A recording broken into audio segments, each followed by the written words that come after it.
Si la cabine se bloque entre deux étages, ne paniquez pas. En dépit des apparences, tout va bien. L'immobilisation de votre monte-charge prouve que ces systèmes de sécurité ont parfaitement fonctionné. Vous ne les voyez pas, mais des aérations assurent en permanence le renouvellement de l'air dans la cabine. Il n'y a aucun risque d'asphyxie. Détendez-vous. Pour contacter notre service d'urgence, reportez-vous au chapitre 1 du nouveau mode d'emploi en seulement 6 chapitres de votre ancien monte-charge. Nos équipes de dépannage sont prêtes à intervenir 7 jours sur 7 et 24 heures sur 24. Si vous êtes coincé au niveau du sous-sol, votre téléphone ne capte pas de réseau. Dès que vous entendez du bruit, appelez à l'aide en donnant de petits coups de poing sur la porte. S'il est plus de 23 heures, personne ne passe dans l'immeuble.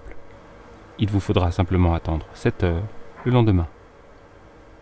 Si le lendemain est un jour férié, réglez plutôt votre réveil sur 10 ou 11 heures.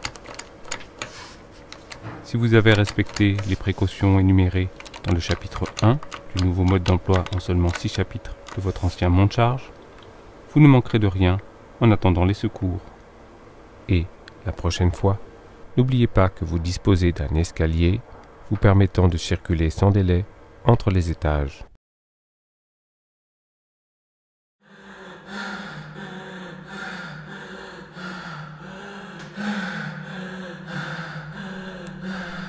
Pour limiter la consommation d'électricité, une minuterie éteint automatiquement la lumière. Si vous avez de nombreux étages à franchir et si vous vous déplacez trop lentement, il se peut que vous vous retrouviez dans le noir. Ne paniquez pas. 2 techniques sont à votre disposition.